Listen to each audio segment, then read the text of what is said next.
Pues lo quiero hablar con el ministro de Salud de la provincia de Buenos Aires, Daniel Goyan, que ya está en comunicación con nosotros. Ministro, buenas noches, gracias por el contacto y por la espera. ¿Cómo le va? Buenas noches, ¿cómo le va? Bien, bien, gracias. Ministro, bueno, la pregunta se impone. Si bien la cantidad de casos digamos, o se estabilizó, subió un poquito en la última semana, pero en un número que no es el que pretendían al comienzo del aislamiento de las autoridades. ¿Por qué se tomó la decisión de, por lo menos por estos 15 días, flexibilizar el aislamiento? Bueno, estamos mirando varias variables, ¿no? No solamente el aumento de la cantidad de casos, que por supuesto es una de las cuestiones que miramos permanentemente, vinculado sobre todo a los tiempos de duplicación de casos, pero estamos mirando también, básicamente, nosotros dos indicadores, o tres serían, que en estos momentos nos parece ser más trascendentes en términos de medir lo que nos importa sustantivamente en esta etapa, que es mantener a nuestro sistema sanitario con capacidad de respuesta.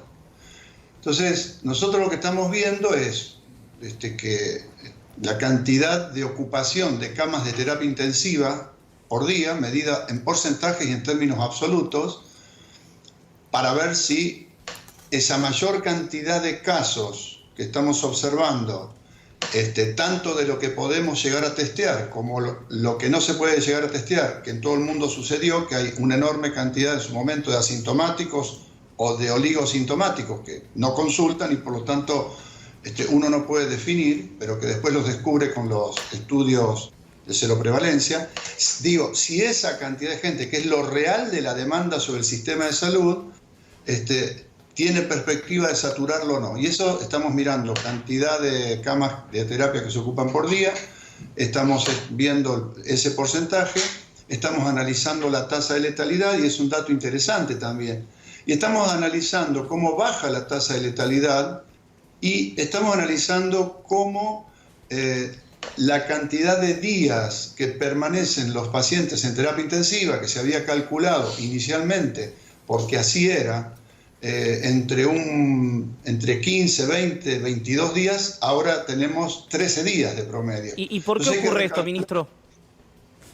Bueno, son una de las tantas cosas que no nos podemos explicar de esta enfermedad, porque hay muchísimas teorías, pero todavía no hay ninguna consolidación. Fíjense que nosotros en abril, el 12% de los pacientes que entraban a los hospitales por COVID terminaban en terapia intensiva.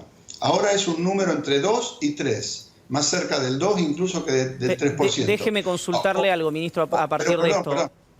Perdón. Una aclaración. Sí. Una aclaración. Obviamente de un N que es mucho mayor. No es que estamos diciendo que baja la cantidad de 12 a 2%. Okay, claro, eso le iba a preguntar. Claro, es con un N mucho mayor. Sí, hay un aumento progresivo de la ocupación de camas, pero en el AMBA, particularmente en el AMBA de la provincia de Buenos Aires, que es lo que nosotros medimos, estamos relativamente bien con ese tema. Y es lo que más estamos mirando, ¿no? Cuando uno escucha a su par de la ciudad, le hicimos un reportaje aquí en C5N de la semana, Quirós sostiene, y creo que también lo dijo en algún otro lado, que está más o menos en números reales de infectados la ciudad entre, creo que son 380 y 400.000 porteños, que eso representa más o menos el 13% de los habitantes de la ciudad de Buenos Aires. Y que hay ciudades del mundo, no recuerdo si él lo dijo o no, pero podemos hablar de Madrid, que con porcentajes cercanos al 20% el virus empezó a circular mucho menos. Le pregunto si eso le parece aceptable como teoría, y también si esa es la famosa inmunidad rebaño o si se la llama de otra manera. No, inmunidad rebaño no es, porque inmunidad rebaño implica que hay un número sustantivo de gente, arriba del 65, 70%, para poder cortar en forma eficaz las cadenas de contagio, es decir, minimizar las cadenas de contagio, porque de cada 100 que se pueden enfermar, ya hay 7 que no. Entonces, que se encuentren el otro 30% hace que baje las posibilidades de contagio.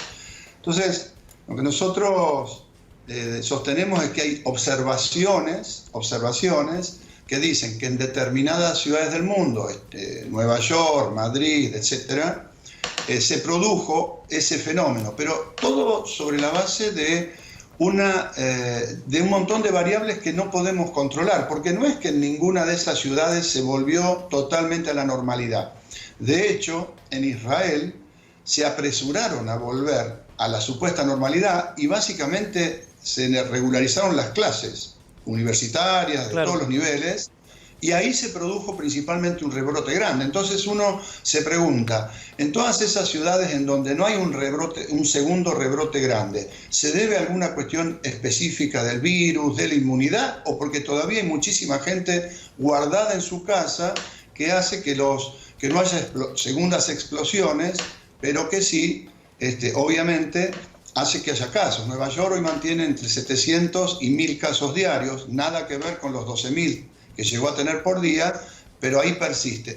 Ahora, de nuevo, ¿cuáles son las variables? Todavía todo es muy prematuro, con lo cual hay que andar con mucha cautela y aseverar que eso es una cuestión que indefectiblemente va a suceder, es como prematuro. Hay que andar con cautela e ir observando el día a día, y si ese fenómeno se produjera, no quiere decir que nosotros podemos largar al otro día todo a la normalidad completa. No se hagan esas ilusiones. Ministro, si eso sucediera, vamos a ver, porque hay actividades de alta circulación. Ustedes piensen que cuando estamos hablando de la cuarentena que estamos teniendo, estamos sobre la base de estudiantes que no estudian, todos los centros de diversión, recreativos, turísticos, que no funcionan, la administración pública trabajando un 30%. Entonces, hay de por sí un 40% de circulación que incluso en la etapa, diríamos, de flexibilización de la cuarentena, en estas distintas fases, nunca sucedió que volviera todo a la... Hay una base de no participación, ¿no? De no circulación. Ministro, ¿qué tal? Buenas noches. Juan Amorín lo saluda. Estábamos viendo, mientras usted hablaba, algunas imágenes de lo que fue el día de hoy, tanto en la ciudad como en algunos puntos de la provincia de Buenos Aires, y se han visto imágenes realmente preocupantes, ¿sí? De gente que salió a la calle, que se reunió, que se sentó a tomar café y demás. ¿Ha tenido oportunidad de verlas? ¿Le preocupa esto? Y por otra parte, uno no deja de preguntarse lo mismo, ¿no? Si a mayor cantidad de casos, ¿por qué las medidas de flexibilización? Usted podría decir que la medida que se adoptó el viernes, tanto para la ciudad como para la provincia de Buenos Aires, ¿ha tenido que ver 100% con lo sanitario o influye obviamente la cuestión social y este hastío también que obviamente se vive a partir de estar tantos días en casa? No, la primera pregunta es que sí que es preocupante. Preocupan todo el relajamiento más allá de lo permitido, y por eso la apelación permanente a la responsabilidad individual, pero parece que muchas veces no alcanza. Es preocupante porque una mucha mayor circulación va a hacer que aquellos que ahora venimos modulando con mucho esfuerzo se nos pueda escapar. Y la segunda, perdóname, la segunda, ¿a qué te referías? La otra pregunta. Si ha sido una decisión estrictamente sanitaria para usted o ha influido mucho el factor social, político, la presión empresarial y demás. Bueno, nosotros los médicos sanitaristas de nuestra corriente de pensamiento sanitario pensamos que la salud no es solamente la cuestión biológica, sino de lo biopsicosocial. Y cuando nosotros hablamos de salud, obviamente, y cuando se toman decisiones políticas, se tienen en cuenta una variedad de cosas que también influyen sobre la salud. Ustedes piensen que uno si dijera, yo voy a mantener una cuarentena dura, no sé, 7 meses, 8 meses, por decir cualquier cosa, no para poner ningún título. Sí. Mientras pasa eso, yo estoy teniendo menos de la mitad de la gente que se controla la hipertensión, el cáncer, la diabetes. Claro. Y entonces también eso impacta sobre la salud, ni hablar del aspecto económico, poder tener acceso a la comida, etc. Lo que a mí me preocupa en particular es que aquellas cosas que no son realmente necesarias se relajen. Por eso se trabaja sobre protocolos muy estrictos, digamos, intentando que sea lo más, que lo que sea estrictamente necesario sea lo que se libera, y con mucho protocolo y con mucho control. Cuando se nos desmadra hay un montón de gente anónima que uno ya no la puede controlar. No es lo mismo trabajadores de una empresa llevados por los empresarios que van y vienen, se encontrarán todos los días, que cuando hay un caso enseguida se actúa, se bloquea, que gente que sale por miles a los parques o a los o a comprar y que ya se nos transforma después en gente que circula, pero que es anónima. Ministro, no la podemos... con respecto a esto que decía usted, me preocupa especialmente la situación de las personas que tienen alguna patología de base y que no están yendo a distintos centros de salud o a atenderse o a consultar porque piensan que todo pasa por el coronavirus. ¿Qué le decimos a esas personas? No, los que tienen que hacer controles de salud que son necesarios, muy necesarios, tienen que ir a hacer esos controles. Y nosotros estamos ya comenzando a diseñar un programa para que ni bien se pueda salir masivamente a corregir, por ejemplo, coberturas de vacunación. ¿Cuáles son esos controles necesarios? ¿Cuáles definiría usted que son esos controles necesarios? La persona que tiene que controlar su diabetes habitualmente tiene que hacerlo.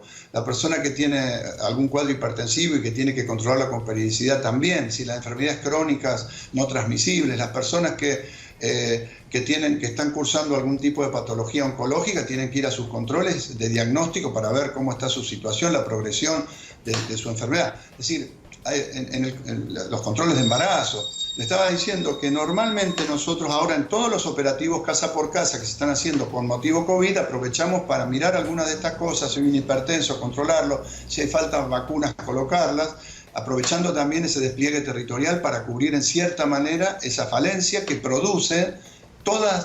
producen cada vez que hay una crisis de estas características y es que es a escala mundial, es inevitable que suceda, pero hay que tratar de minimizar sus efectos. Ministro, muchísimas gracias por el contacto, ha sido muy gentil.